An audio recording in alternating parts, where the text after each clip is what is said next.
When we first started the school about 4 years ago, the idea is to provide a conducive environment for today's learners, and that is referring to the digital natives. So we want to create an environment which is natural to them, something that they're very familiar with, because we know that they all live with technology. So that's where we embark on the one-to-one ICT enabled learning, because we think that with technology, it brings in lots of potential, which allows the students to go beyond what traditional textbooks or the traditional teaching strategies could stretch them. So that's where we think that technology is the way to go.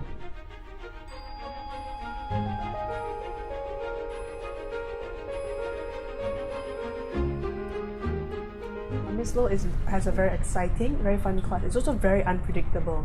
I remember once she went to the classroom and then told the whole class, "Today we're going to be killing cockroaches."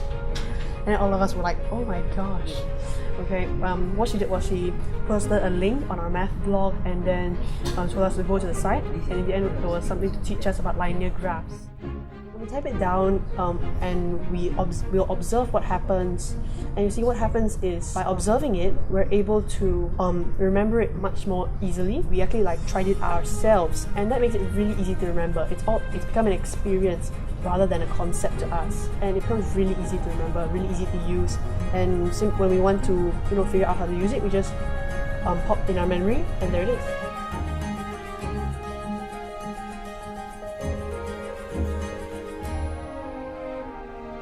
Other than being vanguards in evaluating technology, one of the key things that we as ADEs ought to do, or we are doing, is to really develop our fellow colleagues in the area of pedagogy, in the area of learning, and we share with them what we can use or how we can use technology to really strengthen that learning environment of students. So as we know the advantages, how we can make the classroom more collaborative and more porous, we hope to be that people to share this with our fellow colleagues.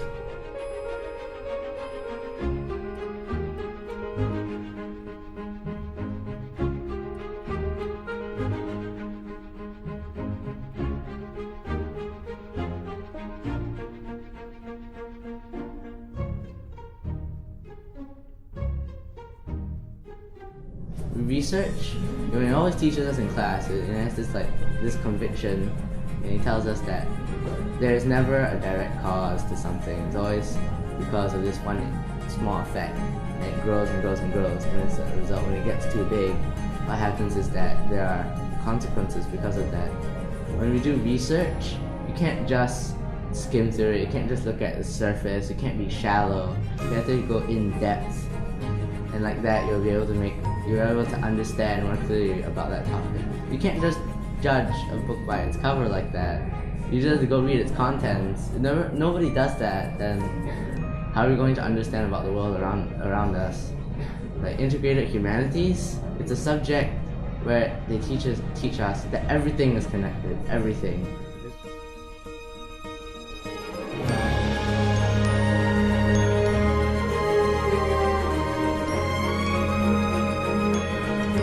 In a typical classroom, we may not have access to a lot of instruments and equipment. So by using the MacBook, it allows us to run simulators and run softwares that can emulate the actual device itself. So it actually helps to cut the cost down, and it gives us a lot of flexibility in the implementation of our teaching in the classroom.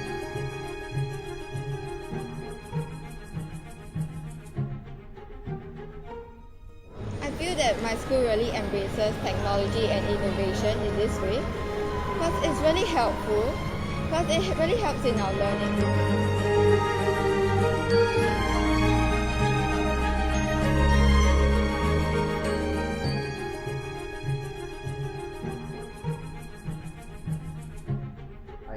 as my students learn, and we will continue to strive to innovate so as to prepare our students for the 21st century.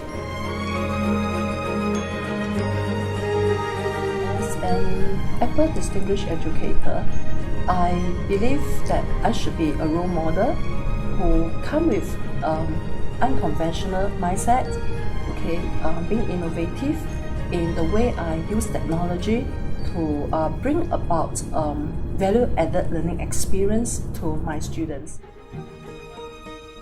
Yeah, I'm really passionate about using technology, but I do not believe in using technology just to keep up with times. I believe that technology should be used or harnessed to strengthen students' learning in the various disciplines.